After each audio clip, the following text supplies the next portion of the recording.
దేవుని వల్లరా ఈ లోకంలో ప్రతి మనిషి ఎవరైతే ఉన్నారో వారందరూ సంఘజీవే. మీరు దయచేసి మీ సెల్ తెరవండి. మీరు ఏది రాయదు, మీరు అస్సలు రాసుకోవద్దు. నాకు వాక్యాన్ని అందించండి. గ్రూప్లో పెట్టాను రిఫరెన్స్లన్నీ. మీకు నిజంగా ఇంట్రెస్ట్ ఉంటే ఇంటికాడ రాసుకోండి.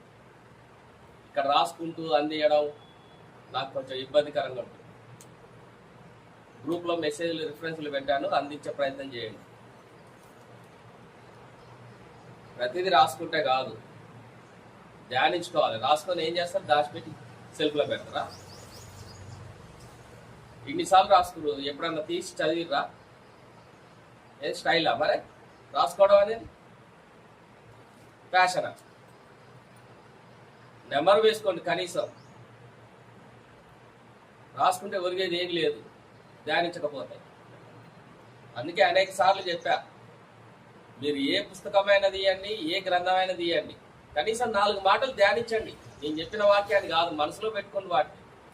ఎందుకు రాసుకోవడం? ఓ పెద్ద రాస్తారు, గుట్టల కొద్ది తయారైతే రాస్తుంటారు కొద్ది. ఆడబెడతారు తీసుకుపోయి. ఏది ఎన్ని రాసినా ఈ పరిశుద్ధ గ్రంథం చుట్టేగా తిరగాల్సింది. ఎవరు ఎన్ని పుస్తకాలు రాసినా ఈ పరిశుద్ధ గ్రంథం చుట్టే కదా తిరగాల్సింది. సూర్యుడి చుట్టూ గ్రహాలు, నక్షత్రాలు, ఉపగ్రహాలు ఎలా తిరుగుతున్నాయో ప్రపంచంలో ఏ క్రైస్తవుడైనా సరే ఎన్ని పుస్తకాలైనా రానియండి, ఈ పరిశుద్ధ గ్రంథం దాటి ఎక్కడికి పోదు. ధ్యానించండి, రాయడం కాదు. కొరింథీయులకు రాసిన 2వ పత్రిక 10వ అధ్యాయం 18వ వచనం.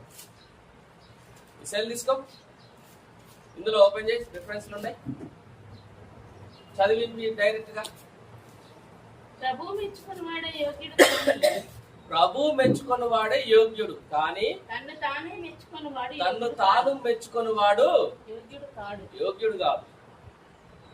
ఏ మనిషి అయినా, ఏ వ్యక్తి అయినా, ఎవరికి నచ్చినా నచ్చకపోయినా తన గురించి తానుకు ఒక అవగాహన ఉంటుంది. తన దృష్టిలో తాను ఎంత మంచివాడు అనేది తను ఒక ముద్ర వేసుకొని ఒక అవగాహన కలిగి ఉంటాడు. అది ఇతరులకు అర్థమవుతుంది, అర్థం కాదనే విషయం కాదు. ప్రతి మనిషి ఏం చేస్తాడంటే, సహజంగా మనిషికి ఉండే ఆలోచన విధానం ఏంటంటే, మనుషుల మెప్పు పొందాలని, మనుషుల దగ్గర ఘనత పొందాలని, మనుషులు తనను గుర్తించాలనే ఆశ ప్రతి మనిషికి, ప్రతి వ్యక్తికి ఉంటుంది. తాను అధికుడుగా కనపడాలని, సాత్వికుడుగా కనపడాలని. కొంతమందికి అది సహజంగా ఉంటుంది, కొంతమంది దాన్ని నటిస్తారు.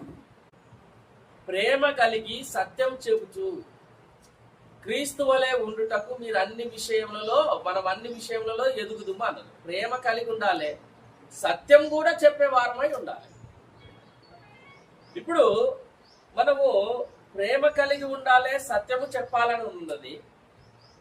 లోకంలో మనం పరిశీలించినట్లయితే ప్రేమ కలిగి ఉంటే సత్యం చెప్పడానికి వెనకాడతారు.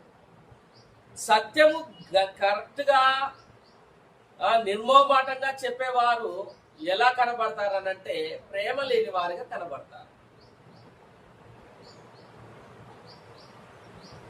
మీకు మొన్న ఒకసారి ఇర్మియా గ్రంథంలో నుంచి కాదు, హెచ్కేల్ గ్రంథంలో నుంచి అనుకుంటా, నీ ముఖము వారి ముఖం వలెను, నీ నుదురు వారి చెక్కుముకి రాతి వలెను కఠినముగా నేను మార్చుదును అని అన్నాడు. ఎందుకు కఠినము?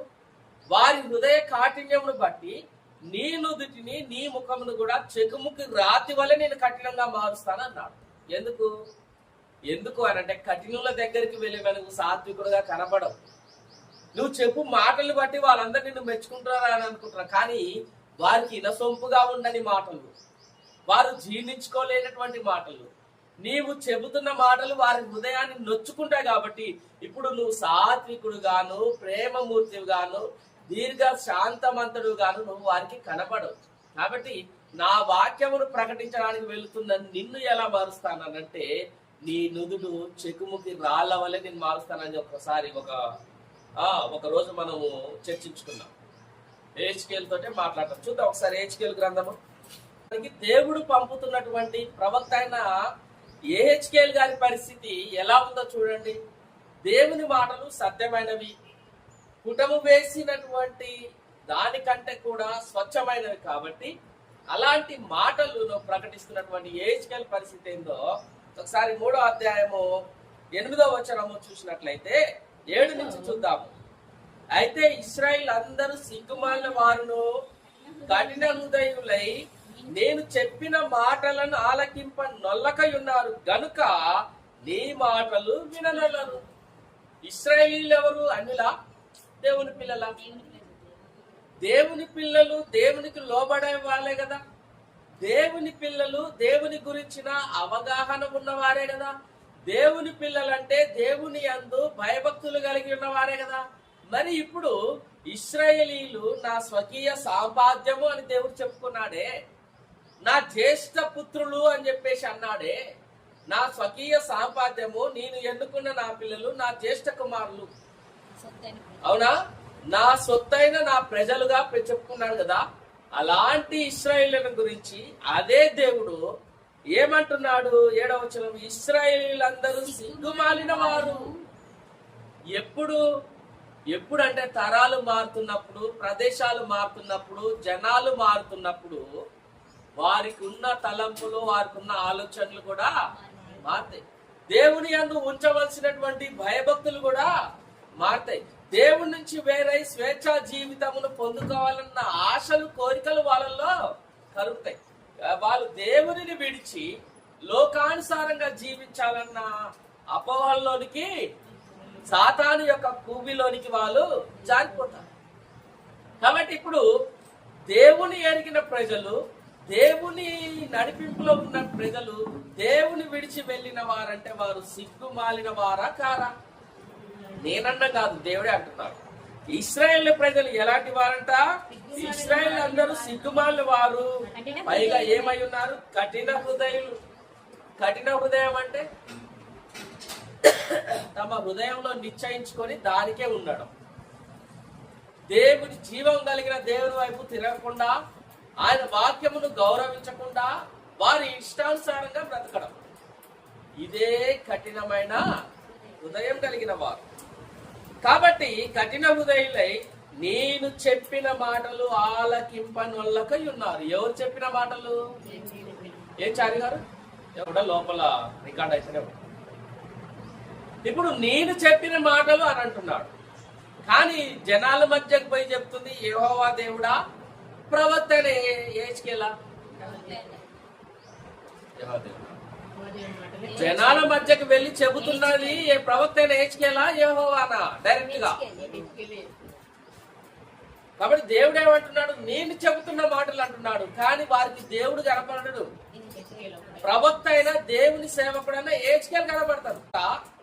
మాటలాడినటువంటి దేవుడు ఇప్పుడు ప్రవక్త జనాంగంలోనికి వెళ్ళి, ఇశ్రాయేల్ జనాంగం మధ్యకి వెళ్ళి అదే దేవుని మాటలు చెబితే దేవుడు చెప్పిన మాటలుగా అనుకుంటారా, లేకపోతే ప్రవక్త చెప్పిన మాటలుగా అనుకుంటారా? కొన్ని ఉంటాయి. కొన్ని ఎట్లా ఉంటాయంటే ఎవరి మీద కోపం ఎవరి మీద చూపించినట్టుగా. దేవుడు చెప్పిన మాటలు ప్రవక్త అయిన యెహెజ్కేలు చెబుతున్నప్పుడు వారి కోపము దేవుని మీద కలుగుతుందా, యెహెజ్కేలు మీద కలుగుతుందా? కానీ ఆ మాటలు ఎవరి అంటుంది? దేవుడు నా మాటలు అని అంటున్నాడు. నా మాటలు వారు ఏమంటున్నారు? నా మాటలు ఎలా ఉంటాయి? వారికి విననొల్లకై ఉన్నారు. నా మాటలు వారు విననొల్లరు.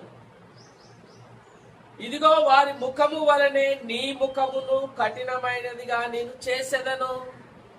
ఎవరి ముఖాలు కఠినంగా ఉన్నాయి? ఇశ్రాయేలు ముఖాలు కఠినంగా ఉన్నాయి. ఇప్పుడు ఆ కఠినుల యొద్దకు వెళ్ళి నువ్వు వాక్యాన్ని సున్నితంగా చెబితే అసలు నిన్ను మెతకానుకుంటారు. కాబట్టి ఇప్పుడు నేను చెప్పబోయే మాటలు హెచ్చరిక పరమైన మాటలు, వార్నింగ్ ఇవ్వబోయే మాటలు, రాబోయే భవిష్యత్ కాలం గురించి హెచ్చరించబోయే మాటలు.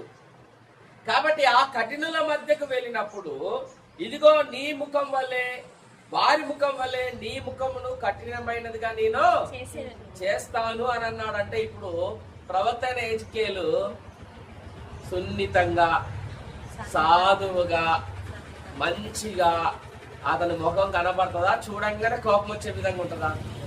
చూడంగానే వాళ్ళు ఎంత కఠినంగా ఉన్నారో ఈయన దేవుని తరపున అంతే కఠినంగా ఇతను కూడా కనపడుతుంటాడు. మరి ఎలా సాత్వికంగా కనపడతాడు సత్యం చెప్పేవాడు? దుర్నీతి చేత సత్యమును అడ్డగించే మనుషుల యొక్క బోధలు ఎవరైతే చేస్తారో వాళ్ళు చెప్పేవాడు వినేవారికి అనుకూలమైన బోధలు చేస్తారు కాబట్టి వాడు సాత్వికంగా ఉంటాడు. ఎందుకు? వాడికి కావాల్సింది దుర్నీతి, లాభాపేక్ష. కానీ దేవుని మీదనే ఆధారపడే వాడు కఠినంగానే కనబడతాడు, లోకస్తుడిగా కనబడతాడు. ఎందుకు? లోకంలో ఉన్న వాళ్ళు కఠినులు కాబట్టి సహజంగానే కనబడతాడు. చూస్తారు ఈయన పాస్టరే కానీ పాస్టర్ అవతారం ఒక్కటి లేదమ్మా అన్నట్టు. సేవకుడే కానీ ఆ మొహం సేవకులాగానే ఉండదు. ఆయన మొహం ఎప్పుడు కోపంగానే ఉంటది, ఎప్పుడు ద్వేషిస్తూనే ఉంటాడు, ఎప్పుడు అది అంటాడు ఇది అంటాడు, ఈ శాపాలు అంటాడు ఆ శాపాలు అంటాడు, మీకు ఇది కలగబోతుంది అలా కలగబోతుంది అంటాడు. అదే పలానా చర్చిలో అయితే ఇదిగో దేవుడు నీ కష్టాలు తీర్చబోతున్నాడు. అసలు కష్టం ఎందుకు వచ్చిందో నీకు తెలుసా? తీర్చబోవడానికి. దేవుడు ఎప్పుడు ఎవరిని శోధింపనేరడు. మరి ఎలా? మరి వాళ్ళు ఎలా శోధింపబడుతున్నారు? స్వకీయమైన దురాశల చేత ఈడ్వబడి మొరలు కొలుపబడిన వారే వారు శోధింపబడుతున్నారని లేఖనం ఉంది. వాక్యమేం చెప్తుంది? వారి ముఖం వలె నీ ముఖమును నేను కఠినముగా చేసేదనని వాక్యం చెప్తుంది. ప్రవక్త అయిన ఇర్మియా జనాల మెప్పు పొందాడా? ప్రవక్త అయిన యెషయా జనాంగం యొక్క అంటే ఇశ్రాయేలు దేవుని ప్రజల యొక్క మెప్పే పొందారా వీళ్ళు? ప్రవక్త అయిన హెజ్కేలు దేవుని పిల్లల మెప్పు పొందాడా? ఘోరమైన చావు చచ్చారు, హతసాక్షులుగా మారారు, కఠినంగా చంపబడ్డారు, వాళ్ళు చర్మం మొల్చబడ్డది, ఆహుతయ్యారు, రంపములతో నిలువున కోయబడ్డారు. ఆయన ఎంత కఠినంగా కనబడతా అంత కఠినంగా శిక్షిస్తారో చెప్పండి. అరే ఒక దైవ సేవకుడు ఆయన ఏ పాపం చేయనోడ్రా, దేవుని వాక్యాన్ని బోధించుడ్రా అని అనుకుంటారా? ఊకొచ్చి జనాల్ని ఇట్లా అంటాడు, ఊకే వచ్చి మీరు శాపగ్రస్తులు అంటాడు, ఊకే ఏంది మాకు ఈ బాధ ఎలతోటి ఊర్లా అని రాజు దాకపోయారు. రాజు కఠినంగా శిక్షించారు. రాజు కాడికి పోయి అయ్యా నన్ను క్షమించు నన్ను అంటాడా? నా దేవుడు సెలవైతేనే కానీ నువ్వు నన్ను ఏం చేయలేవని ఈయన అంటాడు. ఎంత కఠినంగా కనపడుతుందో అర్థమైందా? మరి ఇప్పుడు సాత్వికంగా కనపడే దైవజనులు మాయావేశం కాదా అది? లక్షలు ఇస్తారు, సత్యవాక్యం చెప్పే వాడికి కనీసం నిలువ నీడుండదన్న సంగతి తెలియదా? యేసుక్రీస్తు మార్గంలో నడిస్తే ఆయనే మార్గము, ఆయనే సత్యం, ఆయన జీవమై ఉన్నవాడు. ఆయన ఏనాడు సంతోషంగా ఈ లోకంలో గడిపిండు? అయ్యా రబీ నేను నీతో వస్తాను అనంటే ఆకాశ పక్షులకు గూళ్ళు ఉన్నాయి, నెక్కలకు కూడా బొరియలు ఉన్నాయి. మనిషి కుమారుడు తల వాల్చుకోవడానికి నిలువ నీళ్ళు లేదు. యాడికి వస్తాను? నువ్వు ఉన్న చోట నేనున్నా అంటే నేను ఉన్న చోట ఏందో ఒకసారి రా వచ్చి చూడాను అన్నాడు. ఎక్కడ బంతడో ఏ ఇరికిట్ల బంతడో తెలియదు. ఉండలేరు ఆయనతో పాటు. మరి మార్గము సత్యము జీవమై ఉన్న క్రీస్తు కఠినంగా కనపడబట్టే కదా ఈరోజు ఏ పెద్ద సేవకుడు పెద్ద పెద్ద డిజిటల్ వాటిలలో ఉంటారు కదా, అయ్యా నీతో పాటు ఉంటా, నీ సేవలు చేస్తా అని అంటే రా నాతో పాటు ఉండాలంటాడా? ఆయన ఏసీ కార్ను ముట్టుకొని ఇస్తాడా? ఆయన ఇంట్లో గేట్ దాటినిస్తాడా? మరి ఎందుకు? యేసుక్రీస్తు చెప్పిండుగా రమ్మని.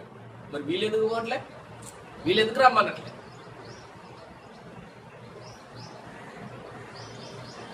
ఎందుకంటే యేసుక్రీస్తు ప్రభు ఏమన్నాడు తెలుసా? సమాజాన్ని ఏమనలే, లోకస్తుల్ని ఏమనలే, ఆయన పాపులతోటి సుంకర్లతో కలిసి మరి భోజనం చేసింది. పాపులతో సుంకర్లతో కలిసి భోజనం చేసిన యేసుక్రీస్తు ప్రభుని వారు ఏదో అన్నారు, ఆయన సమాధానం చెప్పిండు, నేను పాపులనే పిలవచ్చుకుని అన్నాడు. కానీ దేవుని ధర్మశాస్త్రమును చేత పట్టుకొని లోకంలో వేషధారణ వేస్తున్నటువంటి శాస్త్రుల పరిశీలన పట్టుకొని ఎన్నిసార్లు గడిగి, అయ్యో వేషధారులు అంటే శాస్త్రులారా పరిశీలారా, సున్నము కొట్టిన సమాధులారా, మాయావేషం, మీరు దేవుని రాజ్యంలో ప్రవేశించు వారిని కూడా ప్రవేశించండి. ఇప్పుడు యేసుక్రీస్తు ప్రభు కఠినంగా కనబడతాడా లేదా సాత్వికుడుగా దీర్ఘశాంతుడిగా కనబడతాడా? మాటలకు నొచ్చుకొని ఉన్న ఈ శాస్త్రుల పరిశీలన బృందం అంతా కలిసి ఆయనను ఘోరాతి ఘోరంగా కఠినంగా ఆయనను చిత్రహింసలు పెట్టి చెప్పారు. ఈరోజు అదే మార్గంలో ఉన్న దేవుని మార్గంలో ఉన్న క్రీస్తు మార్గంలో ఉన్న సేవకుల పరిస్థితి అది కాదా? అది కాదా? మరియు నరపుత్రుడా ఏమంటుడు? నీ నుదురు చెకుముకి 9వ వచనము, నీ నుదురు చెకుముకి రాతి కంటే కఠినముగా ఉండు, వజ్రం వలె చేసేదను. వారికి భయపడకము, వారందరూ తిరుగుబాటు చేసిన వారైనను వారిని చూచి నువ్వు భయపడాల్సిన అవసరం లేదు. నిన్ను చూడంగానే వాళ్ళకి కోపం వస్తుంది. ఎందుకు? నీ నుదురు కూడా చెకుముకి రాతి వల్లే వజ్రం వల్లే కఠినంగా చేస్తాను. ఇప్పుడు ఈ దేవుడు ఒక వ్యక్తినే 2 విధాలుగా మార్చగలుగుతాడా? హావభావాలు, నీ ముఖ కవలికలు, నీ హృదయ భావాలు అన్ని ఎవరికి ఎలా కనపడాలో అది దేవుని చేతిలోనే ఉంది. నువ్వు వందనాలు ప్రేజలాడు అని అనుకుంటే సాత్వికుడిగా కనపడు. దేవుడి చేతిలో ఉంది. అక్కడ నిన్ను కఠినంగా పెడతాడో, సాత్వికంగా పెడతాడో, ఆదరణ ఇచ్చేవాడిగా పెడతాడో, బెదిరించేవాడిగా, భయం చెప్పేవాడిగా పెడతాడో నీకే తెలియదు. ఇప్పుడు చూడండి, నేను జనాల మెప్పు కోరాలని అనుకుంటున్నానయ్యా. ఇశ్రాయేల్ అందరు మెప్పు కోరాలే, వారందరి ఆదరణ నేను పొందాలే. ఏ ఇంటికి పోయినా, ఏ ఇంట్లో అడుగు పెట్టినా వాళ్ళందరూ నన్ను స్వీకరించాలి. వాళ్ళకి కలిగినదేదో ద్రాక్ష తోటల నుంచో, ఒలివ తోటల నుంచో, వరిల నుంచో, మరి ఇతర నుంచో నాకు అంతో ఇంతో ఇచ్చి నన్ను సత్కరించాలి అని కోరుకునే సేవకుడైతే దేవుడు చెబుతున్న ఈ మాటలు అంగీకరించేవాడా? అంగీకరించాడు. ఇప్పుడు దేవుడు ఇతని ముఖమును చెకుముకి రాతి వల్లే కఠినంగా మార్చినప్పుడు ఆ ఫలాలే కాదు, కనీసం ఏ ఇంట్లో అడుగు పెట్టనియరు, మంచినీళ్ళు కూడా ఇవ్వరు. మరి ఇప్పుడు చెప్పండి, మనుషుల మెప్పు కోరాలనుకుంటే హెచ్కేఎల్ ప్రవక్త దేవునికి విరోధంగా మారుతాడు. దేవుని మెప్పు కోరాలనుకుంటే అదే హెచ్కేఎల్ ప్రవక్త మనుషులకు విరోధంగా మారుతాడు. ఎటు అడుగు వేయమంటారు? కాబట్టి కొత్త నిబంధనల గ్రంథంలో 2వ కొరింథీయులకు రాసిన పత్రిక 10వ అధ్యాయము 18వ వచనంలో మంచి మాట ఉంటది. ఏమనుంటది? ప్రభు మెచ్చుకొని వాడే యోగ్యుడు, కానీ తన్ను తాను మెచ్చుకొని వాడు యోగ్యుడు కాడు. ప్రభు మెచ్చుకోవాలి నిన్ను నువ్వు మెచ్చుకుంటే కాదు. మంచి బోధకుడివి, ఆయన కాడ 100 మంది కూర్చుంటారు, బాగా వాడబడుతున్నాడు, ఆయన కాడ 200 మంది కూర్చుంటారు, అది మనుషుల మెప్పే. కానీ ప్రభు మెచ్చుకొని వాడే యోగ్యుడు, మనుషులు మెచ్చుకొని వాడు యోగ్యుడు కాడు అని వాక్యం. మరి ప్రభు అందరిని మెచ్చుకుంటాడా అంటే అందరిని ఏం మెచ్చుకోడు. మరి ఎవరిని మెచ్చుకుంటాడు? ఎవరిని మెచ్చుకుంటాడు అంటే ఎవరైతే దేవునికి లోబడతారో, ఎవరైతే దేవుని వాక్యానికి లోబడతారో వాళ్ళనే ఆయన యోగ్యులుగా పెంచుకుంటాడు, వారినే యోగ్యులు అని అంటారు. కానీ దేవునికి లోబడి వాడే దేవుని మెప్పు ప్రభు మెచ్చుకొని వాడుగా ఉంటాడు. గాని మనుషుల మెప్పు కోరేవాడు ఎప్పుడు దేవునికి ఇష్టడుగా ఉంటాడు అనేది లేఖనం. రోమీయులకు రాసిన పత్రిక 6వ అధ్యాయం 16వ వచనం మనం చూసినట్లయితే, లోబడుటకు దేనికి మిమ్మును మీరు దాసులుగా అప్పగించుకొందురు. ఇప్పుడు నువ్వు దాసుడుగా ఉంటున్నావు. నువ్వు క్రీస్తు వాక్యమును చేతబట్టుకొని దాసులుగా ఉంటున్నావు. దేవుని మందిరానికి నడుస్తూ విశ్వాసగా దేవునికి దాసులుగా ఉంటున్నావు. కానీ గుర్తుపెట్టుకో, లోబడుటకు దేనికి నీవు దాసులుగా ఉంటివో అది చావు నిమిత్తముగా పాపమునకే, అది నువ్వు చావు నిమిత్తం పాపమునకే గాని నీతి నిమిత్తము విధేయతకే గాని మీరు దేనికి లోబడతారో మీరు దాసులు దానికే వెళ్తారు. మీరు చావు నిమిత్తము పాపమునకు లోబడతారా? నీతి నిమిత్తము విధేయతకు లోబడతారా? మీరు దానికే దాసులు అవుతారు. నీతి నిమిత్తం విధేయత అంటే నీకు నీతిని అనుగ్రహించేవాడు దేవుడు. నువ్వు విధేయుడిగా ఉండాల్సింది అప్పుడు దేవునికి. విధేయత, నీతి నిమిత్తం విధేయత కలిగిన వాడంటే ఎవరికి విధేయత? లోకస్తులుగా. దేవునికి విధేయత కలిగిన వాడు. పాపము నిమిత్తము శరీరంకు లోబడిన వాడు వేరు. అవునా? శరీరం నిమిత్తం అంటే శరీరం నిమిత్తం అంటే తినడం కొరకు, తాగడం కొరకు, ఇళ్ళ కొరకు, సంపాదన కొరకు, సుఖాల కొరకు, ఇలా శరీరం నిమిత్తం పాపమునకు లోబడిన వాడు పాపమునకు దాసుడు. నీతి నిమిత్తము విధేయత కలిగిన వాడు ఎవరికి అంటే దేవునికి విధేయత కలిగిన వాడు దేవునికి దాసుడు. మీరు ఎవరికి దాసులు? దేవుడు ఏం చెప్పట్లే, ఈడ్చుకొచ్చి గల్లా బట్టి ఆడ కూర్చోడు పెట్టట్లేదు, స్వేచ్ఛనిస్తుంది. మళ్ళా చదవండి ఏమంటున్నాడో, అర్థమైందా? అంటే ఇక్కడ దేవుడు స్వేచ్ఛనిచ్చి ఒక మాట చెప్పేసిండు, స్వేచ్ఛనిచ్చిండు. ఇక లోబడ్డం అనేది నీ స్వేచ్ఛ. లోబడ్డం అనేది నీకున్నటువంటి ఆలోచన, కానీ దేవుడు మాత్రం చెప్పేది అయితే చెప్పాడు. ఎందుకు? ఈ లోబడ్డంలో 2:23 వచనము. ఎలాగనగా పాపముకు లోబడ్డావనుకో, పాపం వల్ల వచ్చి జీతం ఏంటిది? మరణము. నువ్వు పాపమునకు దాసులమైతే దాసులవు కానీ దాని జీతం నువ్వు పొందుకోవాల్సిందే. ఏంటిది ఆ జీతం? పాపం వల్ల వచ్చి జీతము మరణము. తర్వాత అయితే దేవుని కృపావరము, మన ప్రభు అయిన క్రీస్తు యేసు ద్వారా నిత్య జీవం. దేవుని కృపావరం ప్రభు అయిన యేసు క్రీస్తు ద్వారా నీకేముంది? నువ్వు దేవునికి లోబడతావా, పాపమునకు లోబడతావా, దేవునికి దాసుడుగా ఉంటావా, శరీరమునకు దాసుడుగా ఉంటావా, ఇక నీ ఇష్టం. కానీ జీతాలు నువ్వు లోబడిన దానికి బట్టి నీకు జీతం ఉంటుంది. పాపమునకు లోబడితే నీకు మరణము, దేవునికి లోబడితే నీకు నిత్య జీవం. మరి ఇప్పుడు ఏం చేద్దాం? మనుషులను మెప్పు కోరుకుంటూ తిరుగుదానా? అలా ఉండకూడదు ప్రేమైంది. మనం దేవునికి దాసులంగా ఒకసారి అప్పగించుకుంటే దేవునికే దాసులంగా ఉండాలి. స్త్రీలారా, ప్రభుకు వలె మీ సొంత పురుషులకు లోబడి ఉండుడి అను. క్రీస్తు సంఘము క్రీస్తునకు లోబడినట్లుగా భార్యలు కూడా తమ భర్తలకు లోబడాలి. సంఘము దేనికి లోబడింది ఇప్పుడు? లోకానికా క్రీస్తుకా? ఆ విధంగా లోబడాలి.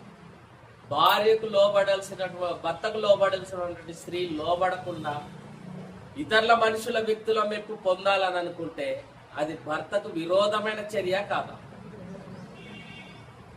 భర్తకు పుట్టు రోషము మహా రౌద్రం గలది అనుంది. భర్త కూడా రోషం ఉంటది. అణుచుకున్నంత మాత్రాన అణిగిపోయేది కాదు. సహించి భరించినంత మాత్రాన భరించినట్టు కాదు. దాని ఉగ్రత రోషము బయలుపడినప్పుడు అది తట్టుకోలేవు. కాబట్టి సంఘము క్రీస్తునకు లోబడినట్టుగా స్త్రీలారా మీరును మీ స్వపురుషులకు లోబడి ఉండాలి.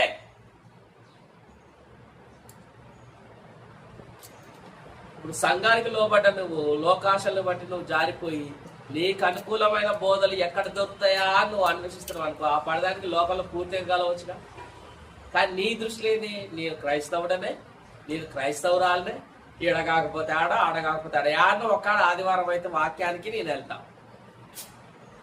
ఆడ కూడా 4 రోజులు అయినాక ఆ వాక్యం నిజంగా అతడు సత్య సంబంధి అయితే లోకం నుంచి ఆశించేది ఏమీ లేదు, దేవుని జీవవాక్కులను ఏడ్చుకెళ్ళి వల్లే నేను కూడా ప్రకటించాలనుకుంటా. నువ్వు ఆడ కూడా ఉండదు. మరి ఎంతకని తిరుగుతావు? అందుకే ప్రకటన గ్రంథంలో ఒక మంచి మాట ఉంటుంది ఇలాంటి వారు: నువ్వు వెచ్చగానైనను చల్లగానైనను ఉండనందున నీ ముఖము మీద నేను ఏం చేయాలనుకుంటున్నాను? ఉమ్మి వేయ ఉద్దేశించు. నువ్వు చల్లగా లేవు, వెచ్చగా లేవు, నులివెచ్చని స్థితిలో నువ్వు ఉన్నావు. ఎందుకుగా? అంటే చల్లగా ఉండు లేదా వెచ్చగానే ఉండు, కానీ నులివెచ్చని స్థితిలో ఉన్నావు గనక నేను నీ ముఖము మీద ఉమ్మి వేయ ఉద్దేశించుకున్నా. నువ్వు అనుకుంటున్నావు నేను జీవం కలిగిన దేవుని సన్నిధిలో ఉన్నాను, జీవించువాడును, పరిశుద్ధుల సావాసాల్లో ఉన్నాను, జ్యేష్ఠుల సంఘంలో ఉన్నాను అనుకుంటున్నావు. జీవించుచున్నానన్న పేరు మాత్రమే నీకుంది, కానీ నువ్వు లోకస్తులేమో క్రిస్టియన్ అనుకుంటారు, సంఘస్థులు అనుకుంటారు, క్రీస్తు సంఘ సభ్యులు అనుకుంటారు. నువ్వు క్రీస్తు సంఘానికే పో, కానీ నీలో మార్పు లేదనుకో. జీవించున్నావన్న పేరు మాత్రమే నీకుంటది, కానీ నువ్వు ఏమై ఉన్నావు? మృతుడం. కాబట్టి దేనికి మీరు లోబడతారో మీరు దానికి రాదు. సంఘంలో ఉన్న వారికైనా సంఘం వెలుపల ఉన్న వారికైనా ఇద్దరికి వర్తిస్తుంది. నువ్వు సంఘంలో కూర్చున్నంత మాత్రాన దేవుని పరిశుద్ధతను పొందుకున్న వాడవని ఎలా అనుకుంటావు? పరిశుద్ధుల సాంగత్యంలో ఉన్నవాడమైనా నీ మలినము నిన్ను వదిలించుకోవాలన్న ఆలోచన నీకు లేనప్పుడు నువ్వు పరిశుద్ధుడు ఎలా అవుతావు? కాబట్టి లోబడుటకు నువ్వు దేనికి లోబడుచుకుంటా? నువ్వు దానికి దాసుడు. పాపం శరీరం నిమిత్తం పాపమునకు లోనైతవా, దాని జీతం మరణం నువ్వు పొందుకోవాలి. నీతి నిమిత్తం విధేయుడిగా దేవునికి ఉంటావా, దాని జీతం నిత్య జీవం, అది నువ్వు కలుగుతుంది. జీతం అయితే ఎక్కడికి పోదు. కాబట్టి ప్రియమైన దేవుని వాళ్ళారా, ప్రభు నిమిత్తము బ్రతుకును ఉద్దేశించిన వారు ఏం చేయాలి? మరే ఏమి చేయాలి అనంటే కొలస్సీలకు రాసిన పత్రిక 3వ అధ్యాయం 24వ వచనం, మీరు ఏమి చేసినను అది మనుషుల నిమిత్తం కాకూడదు, ప్రభు నిమిత్తమని ప్రభు నిమిత్తమని. మనస్ఫూర్తిగా చేయుడు. మీరు ఏది చేసినా కూడా మనుషుల నిమిత్తమని మాత్రం మీరు చేయకండి. మనుషుల మెప్పు కొరకని మాత్రం మీరు చేయకండి. మనుషుల యొక్క ఘనత కొరకని మాత్రం మీరు చేయకండి. మనుషులలో గుర్తింపు పొందడానికని మాత్రం మీరు చేయకండి. మీరు ఏది చేసినా సరే మనుషుల నిమిత్తము కాక ప్రభు నిమిత్తమని ప్రభు నిమిత్తమని మనస్ఫూర్తిగా చేయుడు. మనస్ఫూర్తిగా చేయి నువ్వు ప్రభు నిమిత్తమని. మళ్ళీ అందులో కూడా మనుషుల నిమిత్తం కాదు, ప్రభు నిమిత్తం అని సగం సగం చేసుడు కాదు. మనసు చంపుకోను సగం మనసుతోటో కాదు, మనస్ఫూర్తిగా నువ్వు ఉంటే చెయ్యి. మనస్ఫూర్తిగా చేయాలి, అటు ఇటు కాకుండా కాదు మళ్ళా. కాబట్టి మనం ఏం చేసినా ఎవరి నిమిత్తం చేయాలి? ప్రభు నిమిత్తం చేయాలి, మనుషుల నిమిత్తం కాదు. మందిరానికి రమ్మని వాక్యాన్ని ప్రకటించాలి, అది ప్రభు నిమిత్తమా నీ నిమిత్తమా? సంఘానికి వస్తే దేవునికి మహిమని నువ్వు ఆలోచించాలి, అది నీ నిమిత్తమా మా దేవుని నిమిత్తమా? వాళ్ళు ఇచ్చే కానుకలు దేవుని పరిచర్యలో ఉపయోగించబడాలి, అది మనుషుల నిమిత్తమా దేవుని నిమిత్తమా? అలా కాకుండా సంఘానికి నువ్వు రా, నా కాడ సభ్యులు పెరుగుతారు. అలా కాదు కానీ సంఘానికి నువ్వు రా, నాకు చందాలు పెరుగుతాయి. ఇది ఇలా చేస్తే అది మనుషుల నిమిత్తమా లేకపోతే దేవుని నిమిత్తమా? నువ్వు సంఘ సేవకుడు అయినా సరే వాక్యాన్ని బోధించవలసిన రీతిలో నువ్వు బోధించకుండా నువ్వు అక్కడ ఉన్న సంఘ సభ్యులను మభ్యపెడుతూ వారిని మాయపరుస్తూ వారు చేస్తున్న తప్పిదములను నువ్వు ప్రేమపూర్వకంగా నువ్వు వారిని హెచ్చరించకపోతే నువ్వు మనుషుల నిమిత్తమే చేస్తున్నావు అని గుర్తుపెట్టుకో. అలా ఉండకూడదు. ఎలా ఉండాలి? మనము మనుషుల నిమిత్తం కాక ప్రభు నిమిత్తం అని మనం మనస్ఫూర్తిగా చేయాలి. అలా చేయకపోతే సేవ మానుకొని ఇంట్లో కూర్చొని అడ్డ మీద పనికే పోతావో, ఆఫీసులో సెక్యూరిటీగా పోతావో, ఇంకా దేవుడు ఏ జీతం ఇస్తాడో దాని కాడికి పో, విశ్వాసంగా కొనసాగు. నష్టమేం లేదు, కష్టపడుతున్నావు నువ్వు. కష్టపడేవాడిని దేవుడు మెచ్చుకుంటాడు, దీవిస్తాడు, ఆశీర్వదిస్తాడు. కానీ దేవుని పేరున మోసం చేయకూడదు. దేవుని పేరున్న దగా చేస్తే దేవుడి కథ క్షమించడు. దేవాలయమే మోసం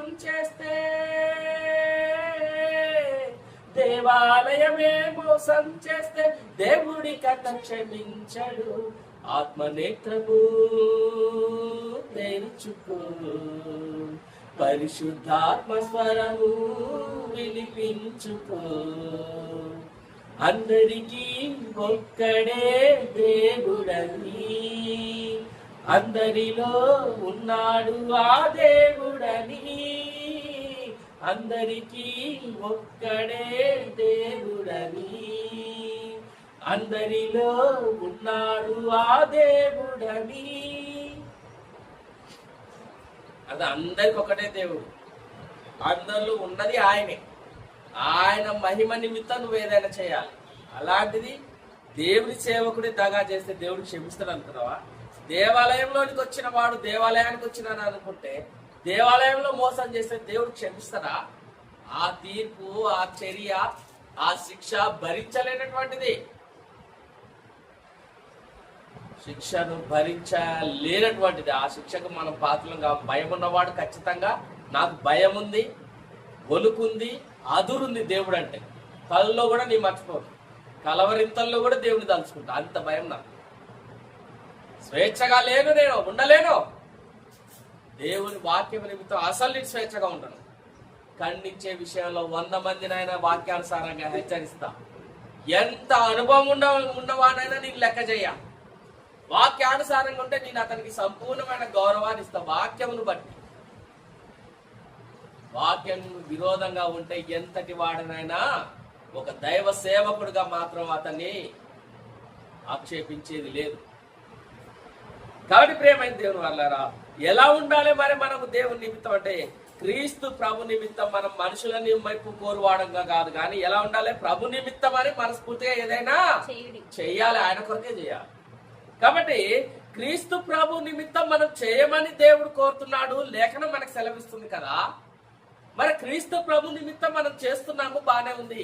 మనకు మాదిరి అయి ఉన్న క్రీస్తు అలా చేశాడో లేదో మనం చూడాలి కదా. మనము తన అడుగు జాడల యందు నడుచుకొనవలెనని సమస్త విషయములలో ఆయన మనకు మాదిరి ఉంచిపోయాను అని ఉంటుంది. క్రీస్తు ప్రభు తన అడుగు జాడల నిమిత్తము మనం నడుచుకోవడం వల్లనే సమస్త విషయంలో మనకు మాదిరి ఉంచి పోయానన్నాడు. మరి ఏ మాదిరి ఇచ్చాడో ఒకసారి మనం పరిశీలిద్దామా? క్రీస్తు ప్రభు కూడా అదే విధంగా ఉన్నాడు ఈ లోకంలో. మనుషుల మెప్పు కోరువాడుగా లేడు ఆయన. ఏది చేసినా తనను ఈ లోకానికి పంపించిన ఆ తండ్రి అయిన దేవుని మహిమ నిమిత్తము ఆయన ఈ లోకంలో సిలువ మరణం పొందేంత వరకు లోబడి ఉన్నాడు. చూద్దాం ప్రియమైన దేవుని వల్ల యోహాను సువార్త 8:26 చూసినట్లయితే,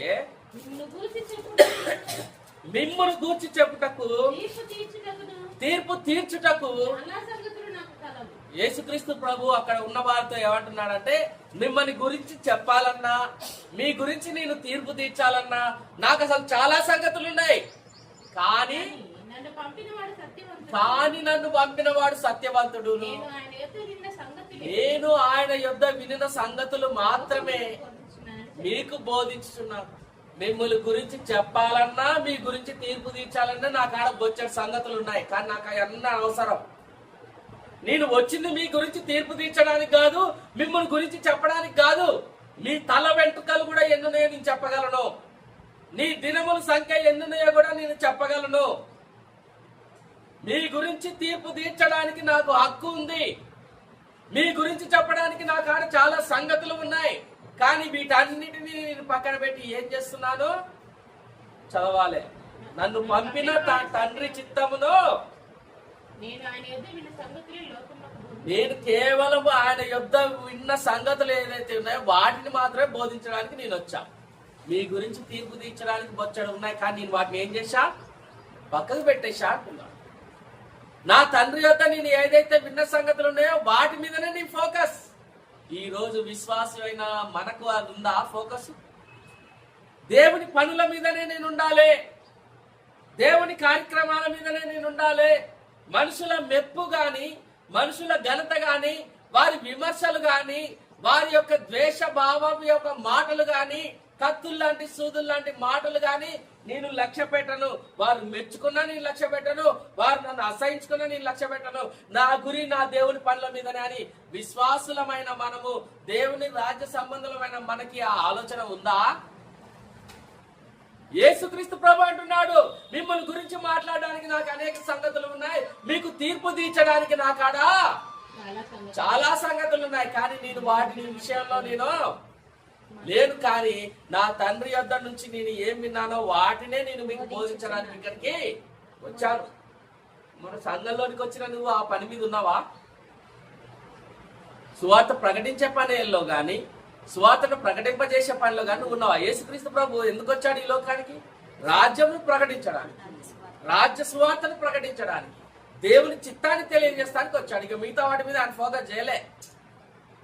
ఈరోజు మనము దేవుని వాక్యాన్ని పెట్టి పక్కన పెట్టి ఎన్ని విషయాలైనా మనం మాట్లాడుకుంటాం, ఎన్ని పనులైనా మనం చేస్తాం. క్రీస్తు ప్రభు మాదిరి చూపించి వెళ్ళాడు. ఏది నీలో ఆ మాదిరి? నువ్వు మనుషుల మెప్పు కోరువాడవైతే దేవునికి ఇష్టడవు కానేరావు. మరి మనుషుల మెప్పు అవసరం మనకి? ఇప్పుడు యేసుక్రీస్తు ప్రభు వచ్చిన పని మీద ఫోకస్ పెట్టిండు కాబట్టి, ఈయన నా ప్రియ కుమారుడు, ఈయన యందు నేను ఆనందించుచున్నానని తండ్రి చెప్పాడు. ఎందుకు? ఆయన ఏ పని మీద వచ్చాడో ఆ పని మీదనే ఉన్నాడు కాబట్టి. మరి నీకు లేదా ఆ పని? నువ్వు కొనసాగవా ముందుకు? ఆ పనుల మీద ఉంటేనే నువ్వు అప్పుడు క్రీస్తుకు దాసుడుగా ఉంటావు. అప్పుడు ప్రభు మెచ్చుకుని వాడే యోగ్యుడు అవుతాడు, కానీ తాను మెచ్చుకున్న వాడు యోగ్యుడుగా పిలువబడడు. ఏది నీ గురి? ఏది నీ లక్ష్యం? ఈ సంవత్సరం ఎట్టైనా సరే 10 లక్షలు పక్కనేయాలి, ఓ ఇల్లు కట్టాలి, ఓ స్థలం కొనాలి. సంవత్సరం మొత్తం దాని కొరకే, జీవితం మొత్తం ఆ అప్పులు తీర్చడానికే. ఏది నీ గురి? ఏది నీ విశ్వాసం? నువ్వు లోకంలో జీవిస్తున్నట్టు కాదా? ఏనాడన్నా నీ ఆలోచనలో ఈ నెల ఈసారి మనం ఒక ప్లాట్ కొనాలి, ఇల్లు కట్టాలి, అది చేయాలి, ఒక బైక్ కొనాలి, లేకపోతే ఇది చేయాలి అని ఉంది. కానీ ఈసారి నేను ఈ సంవత్సరంలో ఒక భారీ సువార్త మీటింగ్ కండక్ట్ చేయాలి, ఈసారి నేను గృహ కూడికల్లో అనేకులైన నా బంధువులను, స్నేహితులను, నా శ్రేయభిలాషులను, ఉద్యోగస్తులను, వీళ్ళందరినీ పిలిపించి ఘనంగా సువార్తను వినిపించాలి. సత్యాన్ని కనీసం తెలియజేసిన సాక్ష్యం దేవుడి కాడనే ఉండాలి. నాకు మనుషులకు అర్థమైనా కాకపోయినా దేవుడు ఏమంటున్నాడు తెలుసా? వారికి అర్థమైనా కాకపోయినా వారు వినరు, అర్థం కాదు, అర్థమైనా కాకపోయినా వారి మధ్య ఒక ప్రవక్త ఉన్నాడని వారు తెలుసుకున్నట్లు నువ్వు వారి మధ్యకి వెళ్ళు అని అంటాడు. వారికి అర్థం కాదు, అర్థమైనను కాకపోయినను వారి మధ్య అయితే ఒక ప్రవక్త ఉన్నాడనడానికన్నా నువ్వు వెళ్ళు అని అన్నాడు. వెళ్ళకపోతే ప్రవక్తుడు ఉన్నాడన్న సంగతి రేపు దేవుడు ఎలా చెప్తాడు? ప్రవక్త మాకు తెలియజేశాడన్న సాక్ష్యం ఎట్లా ఉంటది? అందుకే మనం ఎవరు విన్నా వినకపోయినా ఏ ఉద్దేశంతో వచ్చి ఆడ కూర్చున్నా సేవకుడు మాత్రం తన ఉద్దేశాన్ని అనగా దేవుని ఉద్దేశాన్ని చెప్పడమే తన ఉద్దేశంగా భావించాడు. వాక్యం చెప్తాడు, సువార్త వినిపిస్తాడు. ఇక నీ పని అయిపోయింది, సేవకుని పని అయిపోయింది. అలాంటి ఆలోచన ఉంటుందా మనకి ఏనాడన్నా? అయ్యగారు ప్రార్థన చేస్తే జ్వరం పోయింది, 10 మందికి చెప్తాం. అయ్యగారు ప్రార్థన చేస్తే నాకు అది జరిగింది 100 మందికి చెప్తాం. ఏం ఒరిగింది? అయ్యగారికి ఒరిగింది. అయ్యగారు మహిమ పొందుతారా? ఇప్పుడు దేవుడు మహిమ పొందుతారా? అయ్యగారికే మహిమ. మీరు అనుకుంటారు దేవుడికి మహిమ అని. కాదు. అయ్యగారు ప్రార్థన చేస్తానంటే ప్రార్థన చేస్తే ఇప్పుడు అయ్యగారి పేరే కాదు నువ్వు వాడింది. కాబట్టి ఇప్పుడు ఏమైంది? అది కాదు. సువార్తను నీకు నిజంగా కృతజ్ఞత ఉంటే సువార్తను ఏర్పాటు చేయి, సువార్త కూడికను ఏర్పాటు చేయి. అది నువ్వు చేయలేనప్పుడు, ఆ సమయం నీకు లేనప్పుడు దేవునికి ఆ సువార్త పని నిమిత్తం దైవ సేవకుడు ఆ పనిలో ఉండగా నువ్వు వాటికి ఎందుకు అనంటే అది నా ఘనత కొరకు కాదు. తాను కలిగి ఉన్నవాడు ఏం చేయాలి? లేని వారికి ఇవ్వవలను. 2 అంగీలు ఉన్నవాడు ఏం చేయాలి? లేని వానికి ఒక అంగి ఇవ్వాలి. మేడలు ఉన్నవాడు లేని వానికి కనీసం నీడనే ఇవ్వాలి. 2 పూటలు తినేవాడు లేని వానికి ఒక పూట పెట్టాలి. ఈ నియమం లేకపోతే నువ్వు క్రైస్తవుడు ఎట్లయితావు? మీకు ఒక లిస్ట్ ఇస్తా, అందులో నేను ఎక్కడ టాలీ అవుతానో ఒక టిక్ పెట్టుకొని కనీసం ఒక 3 అన్న టిక్ పెట్టుకుంటారో లేరో ఓ లిస్ట్ ఇస్తా క్రైస్తవ జీవితం గురించి. మీరు టిక్ పెట్టుకొని నా జీవితంలో ఇది ఉంది అని. ఎన్ని టిక్కులు పెడతారు? 3 వస్తాయి, 4 వస్తాయి. నేను 10 దాకా ఇస్తా, ప్రాముఖ్యమైనవే. మరి ఎందుకు దేవుడు మెచ్చుకొని జీవితం? మీ గురించి చెప్పడానికి, తీర్పు తీర్చడానికి నా కాడ చాలా సంగతులు ఉన్నాయి. కానీ నన్ను పంపినవాడు సత్యవంతుడు గనుక నేను ఆయన యొద్ద వినిన సంగతులనే నేను మీకు బోధించున్నాను. అది ఆ గురి ఉండాలి. మీ గురించి నాకు తెలుసు, మీ మనస్తత్వాలు తెలుసు. అయినా నేను మీ అందరిని ప్రేమతో ఆహ్వానిస్తున్నాను. దేవుడు చెప్పమన్న పనులే నేను చేస్తున్నాను, మీకు సువార్తను ప్రకటిస్తున్నాను అని అనుకోవాలి. ప్రకటించడం, మీకు విషయం చెప్పనా, ప్రకటించడం కంటే చేయడం కంటే ప్రకటించడమే చాలా కష్టం. మీరు ఏదో అనుకుంటారు పైసలు ఖర్చు అవుతున్నాయి అని అనుకుంటారు. నీకు అసలు నీ కాడ 100 రూపాయలు ఉన్నాయి అని అంటే అది దేవుడి దయ కాదా? మన పైసలు ఖర్చు అవుతున్నాయి, ఇచ్చేవాడు ఇవ్వకపోతే నీ కాడే ఆడుంటాయి. ఆదిమ సంఘంలో అపోస్తుల కాళ్ళ దగ్గర తమ స్థిరాస్తులను అమ్మి వాళ్ళ పాదాల దగ్గర పెట్టిరు. నీ కాడ కనీసం చిల్లర కూడా ఇస్తానికి నీకు మనసు రావట్లేదు. 1000, 3000, 5000, 10 అది చిల్లరే దేవుడు ఇచ్చిన దాంతో మొదలు పెడితే. 10,000 ప్రతి వారం వేసినా అది చిల్లరే దేవుడు నీకు ఇచ్చిన దాంతో. ఆయన దయ లేకపోతే నీ ఆస్తులు అమ్ముకోవాలని, ఆస్తులు అమ్ముకోవాలి, రోడ్డు మీదకి రావాలి. బతుకుంటే బచ్చల కూర అయినా దీన్ని బతుకుదామన్నట్టుగా. ఉపయోగపడినప్పుడు ఎందుకమ్మా మనకు ఆస్తులు, ఆరోగ్యాలు? కాబట్టి దేవుడు క్రీస్తు యేసు ప్రభు తనను పంపిన తండ్రి యొక్క పనుల మీద ఉన్నాడు. ఈ రోజు అదే మాటలు వింటున్న మనకు ఆ పనులు అప్పగింపబడలేదా? సేవకుడుగా నాకు, విశ్వాసులుగా మీకు, మనందరికీ ఒకటే సమానమైన పనులు. ప్రకటించే పనులు నేనుంటే ప్రకటింపజేసే పనిలో మీరున్నారన్న సంగతి మీకు గుర్తుండాలి. అనేకులను సంఘంలోనికి నడిపించే పనిలో నేనుంటే అనేకులను మీకు నచ్చిన వాళ్ళల్లో, మీకు తోచిన, మీకు కనబడిన వాళ్ళలో వాళ్ళని కూడా సంఘానికి నడిపించే పనిలో మీరు ఉన్నారని మీకు అర్థం కావాలి. అలా కాకుండా ఆదివారం పోయినాం, కొద్దిసేపు కూర్చున్నాం, 1 గంట 2 గంటల వాక్యం విన్నాం, కథ మీకు మళ్ళీ ఆదివారం వచ్చేసరికి దేవుడు గుర్తుండదు, దేవుడు చెప్పిన పనులు గుర్తు. అసలు దేవుడు గుర్తుంటేనే కదా దేవుడు చెప్పిన పనులు గుర్తుండాలి. ఒకవేళ దేవుడు గుర్తుండనుకో, ఎలా గుర్తుంటాడు? నీ వ్యక్తిగతమైన అవసరాల కొరకు, నీ ఇంటి అవసరాల కొరకు, నీకు సొంత కార్యాల కొరకు దేవుడు గుర్తొస్తాడు, కానీ ఆయన పనుల కొరకు నీకు దేవుడు ఎప్పుడైనా గుర్తొచ్చాడా? ఇంకెట్టుంటది నీకు ఆశీర్వాదం? నువ్వు ఎలా దేవుని కుమారుడు అవుతావు, ఎలా భారం కలిగిన వాడు అవుతావు. కాబట్టి ప్రేమైంది, యేసుక్రీస్తు ప్రభు మాదిరి చూపించి మనకు వెళ్ళాడు కాబట్టి మనము కూడా అదే విధంగా ఉండాలి. క్రీస్తుకు దాసులై ఉండటం వలన కలుగు ఫలమేందో మనకు అర్థం కాకపోతే ఎలా? దాసులమై ఉండాలి, క్రీస్తు చూపించిన మార్గంలో ఉండాలి, దేవుని పనుల్లో మనం ఉండాలి, దేవుడు మెచ్చుకునే వారిగా మనం ఉండాలి. అలా ఉంటే కలిగే ఫలమేందో తెలుసా? చూడండి, రోమిలకు రాసిన పత్రిక 8వ అధ్యాయము 1-2 వచనములు. క్రీస్తు యేసునందు జీవమునిచ్చు ఆత్మ యొక్క నియమము పాప మరణముల నుండి నియమము నుండి నన్ను విడిపిస్తుంది. క్రీస్తు యేసునందు నీకు ఉన్నావనుకో, ఆయన పనుల మీద నువ్వు ఉన్నావనుకో, క్రీస్తు యేసునందు జీవమునిచ్చే ఆత్మ యొక్క నియమం ఏదైతే ఉందో పాప మరణముల నుండి ఆ నియమం నుండి నిన్ను తప్పిస్తుంది. పాపం ద్వారా వచ్చే మరణం నుండి నిన్ను తప్పిస్తుంది. తర్వాత 2వ వచనం, ఎట్లంటే దేనిని చేయజాలకపోయేనో దేవుడు దాన్ని చేసెను. కాబట్టి క్రీస్తు నిమిత్తము క్రీస్తునందున్న వారికి ఏ శిక్షా విధియు లేదు. అది ఫలము. మనకి నిత్య జీవార్థమైన ఫలములను పొందుకోవడానికి మనం దేవుని అంటిపెట్టుకొని దేవుని చేరుకున్నానా? లోక సంబంధం అంతలో ఉండి అంతలో మాయమైపోయి ఇక్కడ నువ్వు 1000 సంపాదించు, లక్షలు సంపాదించు, కోట్లు సంపాదించు, ఒట్టి చేతులతో వచ్చిన నువ్వు ఒట్టి చేతులతోనే వెళ్ళాలి. ఆ వాటి కొరకు నువ్వు ప్రయాసపడి దేవుని అడుగుతావా? కోటీశ్వర్లు మన ముందు చనిపోవడం లేదా? ఒట్టి చేతులతో వారిని పంపించడం లేదా? కూటికి లేని వారు మన ముందు చనిపోవట్లేదా? వారైనను ఒట్టి చేతులతోనే వెళ్ళిపోవట్లేదా? ఏము తీసుకొని వచ్చావని ఏం తీసుకొని పోగలుగుతాం? కాబట్టి ప్రభునందు మృతులే ధన్యులంట. నీ మృతి ప్రభునందు ఉందా, లోక సంబంధంగా ఉందా? ప్రభునందు మృతి నొందే వారే ధన్యులు. ప్రభునందు మృతులు ధన్యులు, వారు తమ ప్రయాసమును మాని విశ్రాంతి నొందుతారు. ప్రభునందు మృతునందని మృతులు అధన్యులు, ధన్యులు కాని వారు తమ ప్రయాసమును మానలే. అక్కడికి వెళ్ళి యాతన స్థలంలో వారి ప్రయాసమును మొదలు పెడతారు. వారు ధనవంతుడు ప్రభునందు మృతి నొందినవాడా, లోక సంబంధంగా మృతి నొందినవాడా? ఇప్పుడు తన ప్రయాసములు ముగించాయా, మొదలయ్యాయా?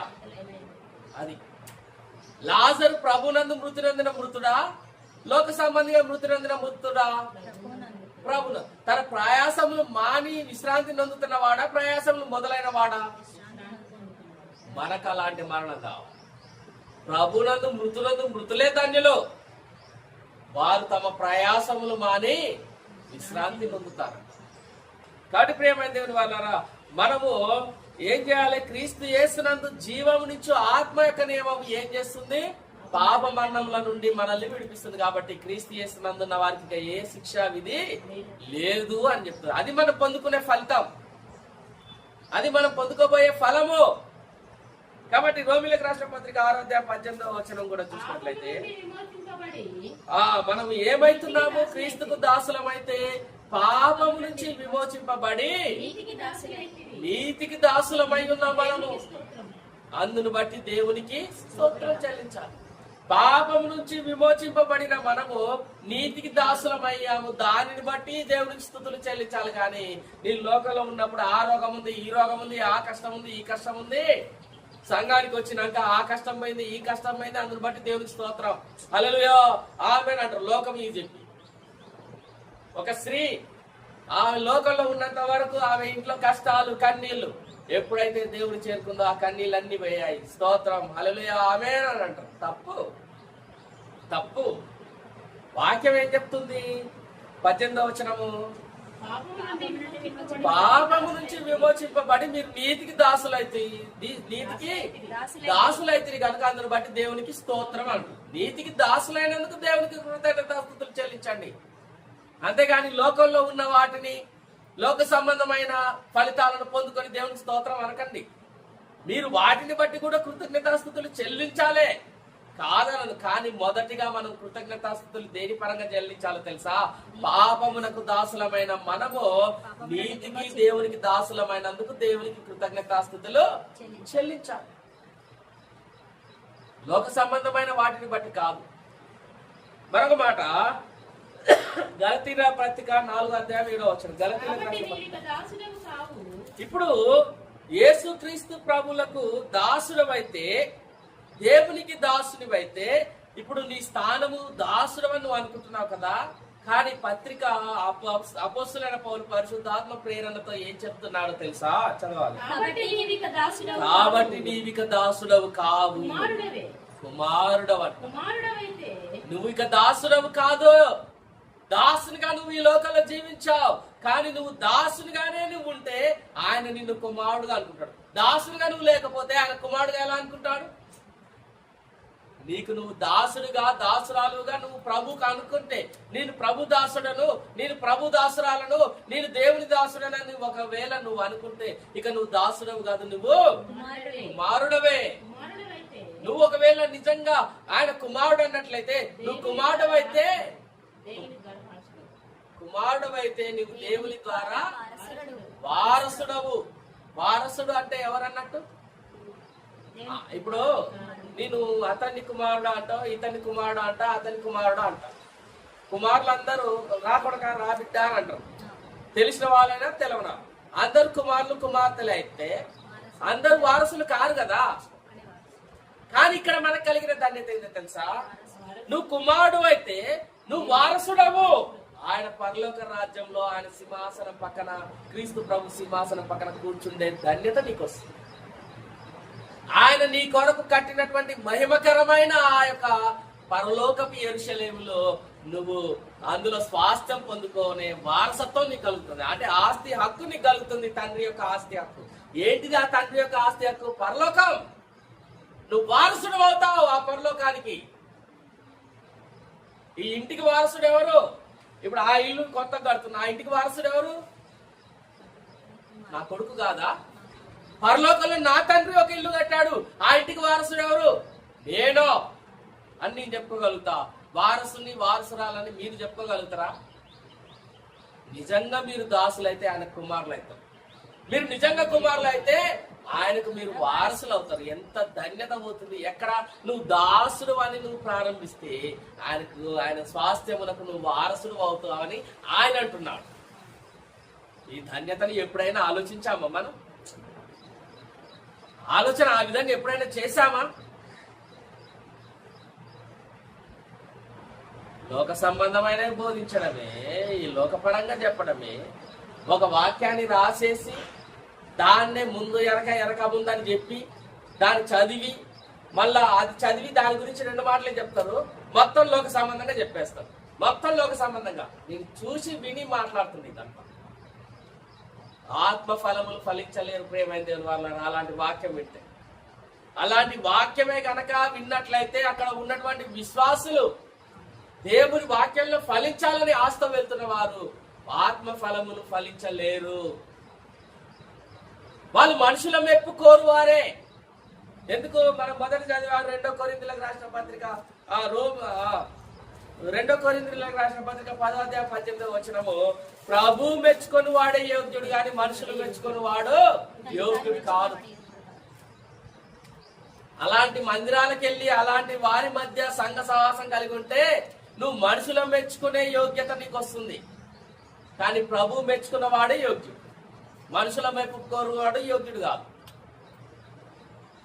ఎవరికన్నా అర్థమవుతుందా? ఈ విషయాలు చెబితేనేమో కాంట్రవర్షియల్ బోధ చేస్తాడు ఉదయం అని అంటారు. ఏది కాబట్టి ప్రియమైతే వాళ్ళ యేసుక్రీస్తు ప్రభు ఏమన్నాడు? నేను మీ గురించి చెప్పుటకు అనేకమైన సంగతులు గలవు, చెప్పుటకును తీర్పు తీర్చుటకు సంగతులు గలవు, కానీ నేను ఆయన్ని పక్కన పెట్టి నన్ను పంపిన వాని యొద్ద నేను ఏమి విని నేర్చుకున్నానో అది మాత్రమే నేను మీకు బోధించడానికి వచ్చాను. ఇప్పుడు నేను విని బోధించడానికి వచ్చిన విషయాలు చెప్తా, కానీ నీ గురించి నాకెందుకు? నేను మెచ్చుకోవాల్సిన అవసరం నాకేం, నేను పోరాడాల్సిన అవసరం నాకేం. ఉదయం ఆర్మీకి వెళ్ళి ఆర్మీలో దేవునికి సేవ చేయాలని అనుకుంటున్నటువంటి సైనికుడిని అక్కడ ఉన్న రెజిడెంట్స్ కానీ కల్నల్స్ కానీ లెఫ్టినెంట్ కల్నల్స్ కానీ ఇంకెవరన్నా సీనియర్స్ అయినా సరే, అబ్బో దేవునికి దేశానికి సేవ చేస్తానికి వచ్చాడు కదా అని పీట వేసి కూర్చోబెట్టరు, అవమానిస్తారు, కొడతారు, నిందిస్తారు, ఇష్టం వచ్చినట్టు తిడతారు. అవన్నీ తట్టుకొని నిలబడగలిగిన వాడే అక్కడ దేవుని దేశ సైనికుడు. కావాలంటే ఆర్మీకి సంబంధించిన ఫిలిమ్స్ కొన్ని ఉంటాయి, అవి మీరు చూడండి. దేశానికి సేవ చేయడానికి వెళ్ళిన ఒక వ్యక్తికి అక్కడ పొందుకునే పరిస్థితులు ఇలాంటియా? అందుకే అక్కడ భయపడి ఉండలేక పారిపోయి వచ్చే సైనికులు చాలా మంది ఉంటారు తెలుసా. ఆ ట్రైనింగ్ కి తట్టుకోలేక, ఆ దెబ్బలకు తట్టుకోలేక, ఆ శిక్షలకు తట్టుకోలేక, ఆ తిట్లు భరించలేక పారిపోయి మాకు ఈ మిలిటరీ ట్రైనింగే వద్దు బాబు అని చెప్పేసి మళ్ళా ఊరికి వచ్చి ఏ పొలమో వ్యవసాయమో చేసుకుని హాయిగా బతకొచ్చు అని చెప్పేసి వస్తారు. వాడు అన్ఫిట్ దేశానికి సేవ చేస్తాడు. వాటన్నిటిని నిలబెట్టుకొని ముందుకు సాగేటోడే దేశ సైనికుడు. మరి ఈరోజు ఉదయకాడికి రావాలంటే ఎందుకు రాలేదంటే మనుషులు ఎవ్వరిని మెచ్చుకోడు కాబట్టి. వచ్చినా కొంతకాలమే, తర్వాత వాక్యము హృదయాన్ని నొచ్చుకుంటున్నా కొద్దీ, గుచ్చుకుంటున్నా కొద్దీ, వామో ఈడ మన వల్ల కాదులే, మన ఇష్టాలకు, మన దినచర్యలకు, మన ఆలోచనలకు, మన పద్ధతులకు ఇక్కడ అసలు మనం వాక్యాన్ని భరించనే లేవని చెప్పేసి ఏం చేస్తారు? వెళ్ళిపోతారు. వ్యక్తిగతమైన లాభం కొరకు వచ్చే వాళ్ళు ఎవ్వరు ఇక్కడ స్థిరపడలేరు. కానీ వాక్యాన్ని విని సరిదిద్దుకొని హృదయంలో గుచ్చుకుంటున్నప్పటికీ, ఆ వాక్యాన్ని విని సరిదిద్దుకొని లోపంలను సవరించుకొని దేవుని ఎదుట యోగ్యుడిగా, యోగ్యురాలుగా కనపడాలనుకున్న క్రీస్తు యేసు సైనికులే ఇక్కడ ముందు కూర్చోగలుగుతారు. ఎందుకు తెలుసా? దేవుని వాక్యము సజీవమైన, బలమైన, ఎటువంటి ఖడ్గము కంటేను పదునైనదై ప్రాణాత్మలను, కీళ్లను, మూల్గులను విభజించినంత మటుకు దూరుచు హృదయం యొక్క తలంపులను, ఆలోచనలు పరిశోధింపజేస్తుంది. ఇలాంటి బలమైన ఖడ్గము పూర్వం గాని భవిష్యత్తులో గాని ఉండదు. అది కేవలం వాక్యం అనే ఖడ్గమే. మరి ఈ ఖడ్గము యొక్క ధాటికి నిలబడగలిగే వాళ్ళు ఉన్నారా? ఉండరు. దూసుకొని పోయేది ఖడ్గం. మనం దేవునికి దాసులమైతే, క్రీస్తుకు దాసులమైతే మనం కుమారులమే కాదు, వారసులం అని అంటున్నాడు. నువ్వు దాసుడుగా నువ్వు అంగీకరించకపోతే, దాసుడుగా నువ్వు ఆయనకు లోబడకపోతే, దాసుడుగా, దాసురాలుగా నువ్వు సంఘానికి లోబడకపోతే నువ్వు కుమారుడు కాదు, కుమార్తె కాదు, అసలు ఆయనతో వారసత్వమే నీకు ఉండదు. కాబట్టి ప్రియమైన దేవుని వల్ల అసలు మనం దాసులుగా ఉన్నామా? ప్రభు మెచ్చుకొని వారంగా ఉన్నామా? దేవుని మొప్పుకోరు వారంగా ఉన్నామా? లోక సంబంధులుగానే, ఆదివారం ఆరాధికులుగానే ఉన్నామా? మనల్ని మనం పరిశీలన చేసుకోవాలని మీకు తెలియజేస్తూ ఉన్నారు. కొరింథీయులకు రాసిన 2వ పత్రిక 5వ అధ్యాయం 15వ వచనము. 15-16 జీవించు వారికి మీదట తమ కొరకు కాక తమ నిమిత్తం మృతి పొంది తిరిగి లేచిన వారి కొరకే జీవించుటకు. చూశారా? ఆయన అందరి కొరకు జీవించు వారికి మీదట తమ కొరకు కాదు. ఇంతకాలం మనం ఎలా బ్రతికామో ఏమో, వాక్యము తెలుసో తెలియక బ్రతికామేమో, ఇప్పటి నుంచి నేను జీవిస్తున్నానంటే జీవించు వారికి మీదట ఎలా జీవించాలంట? తమ కొరకు కాదట, తమ కొరకు మృతి నొంది తిరిగి లేచిన వారి కొరకు జీవించాలి.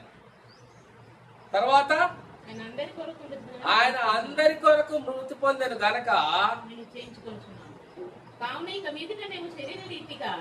కావున ఇక మీదట శరీర రీతిగా ఎరుగము. శరీర రీతిగా ఎవ్వరిని ఎరగ మనము. అమ్మ, అక్క, చెల్లి, తమ్ముడు, ఆ చుట్టము ఈ చుట్టము అని కాదు. సంఘములో అందరినీ ఆత్మీయంగానే ఎరగాలి. సహోదరులు, సహోదరులు క్రీస్తు సంఘ శరీరంలో అవయవాలుగానే ఎరగాలి.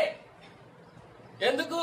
జీవించు వారు ఇక మీదట తమ నిమిత్తం కాదు, దేవుని కొరకు, తమ కొరకు మృతి పొంది తిరిగి లేచిన వారి కొరకు జీవించాలి. కాబట్టి ఇప్పుడు మృతి నొంది తిరిగి లేచిన నేను ఆయన కొరకే జీవిస్తున్నాను, మీరందరూ ఆయన కొరకే జీవిస్తున్నారు.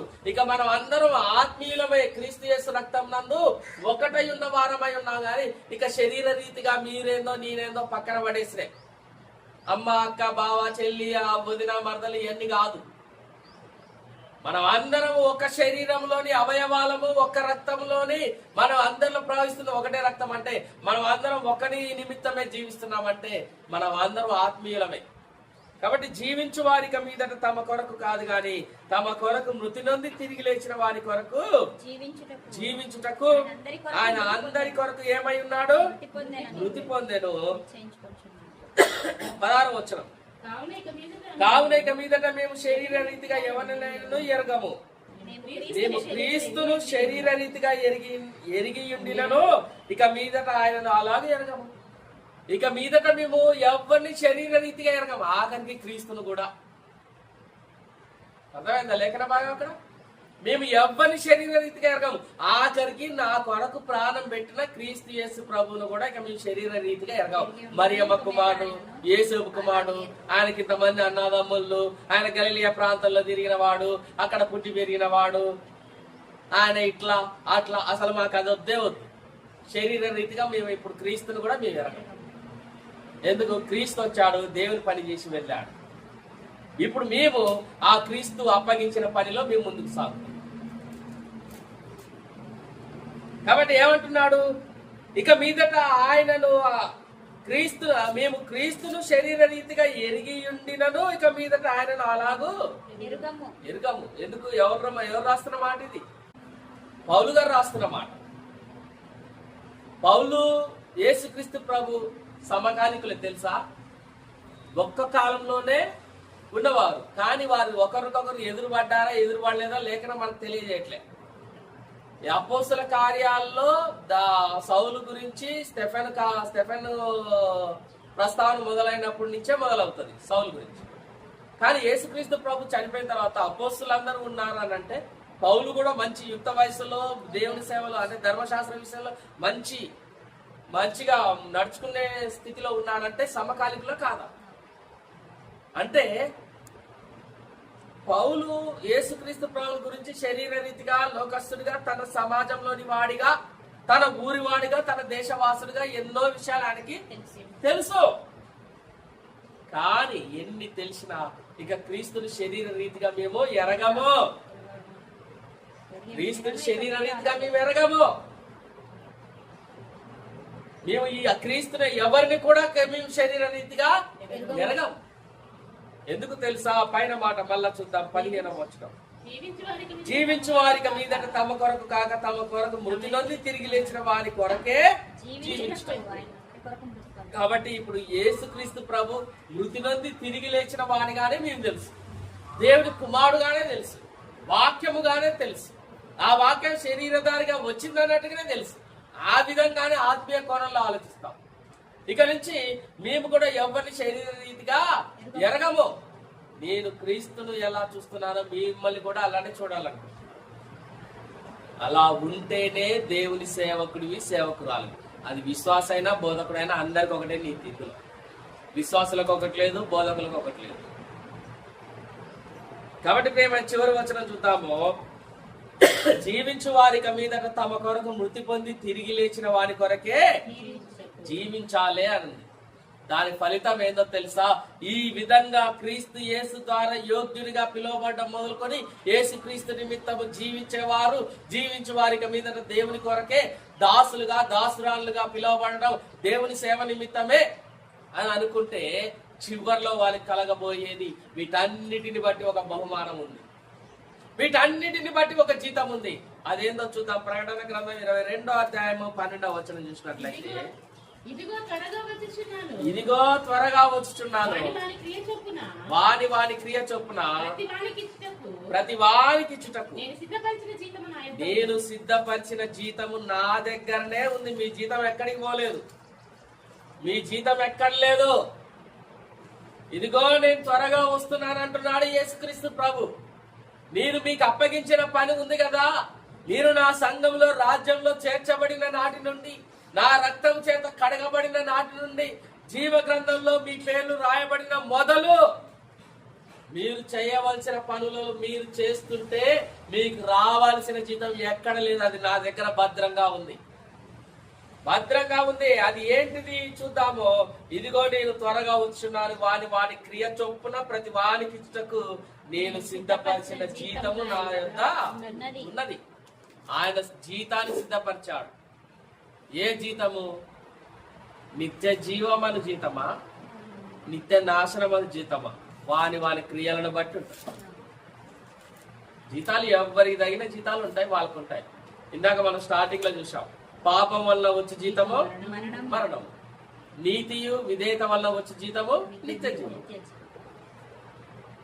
కాబట్టి ఎవరికి ఇవ్వాల్సిన జీతం, నా జీతం ఆయన కాడుంది. ఆయన రాయంగానే ఉదయకి ఏది ఇవ్వాలో అది తీసి టక్కున ఇచ్చేస్తాడు, మీకేది ఇవ్వాలో అది టక్కున తీసిస్తాడు. కాబట్టి ఇదిగో నేను త్వరగా వస్తున్నాను అన్నాడంటే ఆలస్యం చేయవాడికి ఎన్నటికి ఆలస్యం చేయడు. త్వరగా వస్తున్నాను అన్నాడు. త్వరగా అంటే టైం ఉందా, టైం లేదా? లేదు. అందుకే మనం ప్రార్థించినప్పుడు ఒక మాట అంటాం, ఒకవేళ నీ రాకడ ఆలస్యం అయితే తండ్రి నీ చిత్తం అయితే మరొకసారి మీరు కలుసుకునే ధన్యతను మాకు అనుగ్రహించు. కలుసుకొని కృతజ్ఞతాస్తుతులు చెల్లి. అంటే నీ రాకడ ఆలస్యం అయితే, ఎందుకు? ఈ రాత్రే రావచ్చు, రేపు ఉదయమే రావచ్చు. గర్భిణీ స్త్రీకి ప్రసవ వేదన మొదలైనట్టు సడన్ గా ఆయన రాకడ సమీపిస్తుంది. గర్భిణీ స్త్రీ, నిండు గర్భిణీ స్త్రీ, 3వ నెల అంటే 6వ నెల అంటే టైం ఉందంటాం. నిండు గర్భిణీ స్త్రీకి ప్రసవ వేదన ఎప్పుడు మొదలవుతుందో తెలియదు.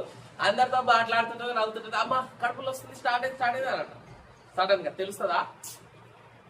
టక్కన క్షణాల్లో వచ్చేస్తుంది. దేవుని యేసుక్రీస్తు రెండో రాకడ కూడా అంతే. వచ్చిండా జీతాలు చేతులు పట్టుకునే వస్తాయి. ఎలాంటి జీతాలు? ప్రతి వానికి వాని క్రియలు చొప్పున ఉంటాయి. నీ జీతం నాకుండదు, నా జీతం నీకుండదు, ఎవరి జీతం వాళ్ళు. కాబట్టి దేవుడు రెండో రాకడని ఎదుర్కొనే మనస్సు, ధైర్యం మనకుందా? రాకడ సమయంలో కడబూర శబ్దముతో యేసుని చేరుకునే విశ్వాసం నీకుందా? రాకడ సమయంలో కడబూర శబ్దముతో యేసుని చేరుకునే విశ్వాసం నీకుందా? యేసయ్యా వేగమే రావయ్యా, రావయ్యా యేసు రాజా వేగమే రావయ్యా, రావయ్యా యేసయ్యా వేగమే రావయ్యా, రావయ్యా యేసు రాజా వేగమే రావయ్యా. రాకడ సమయంలో కడబూర శబ్దముతో యేసుని చేరుకునే విశ్వాసం నీకుందా? యేసయ్యా రాకడ సమయములో ఎదురేగే రక్షణ నీకుందా? ఆత్మల రక్షణ. ఎన్ని మాటలున్నాయి చూడండి. మెస్సే రాకడ సమయంలో ఎదురేగే రక్షణ నీకుందా? లోకాశలపై విజయం నీకుందా? ఇప్పైన ధూప వేదికగా ఏకాంత ప్రార్థన నీకుందా? యేసునాథునితో సహవాసం నీకుందా? దినమంతా దేవుని వాక్యముకై ఆత్మీయ ఆకలి నీకుందా? యేసు ఆశించే దీన మనసు నీకుందా? శ్రమలలో సహనము నీకుందా? స్తుతించే నాలుక నీకుందా? ఆత్మల రక్షణకై భారం నీకుందా? లిస్టు చూసుకోండి.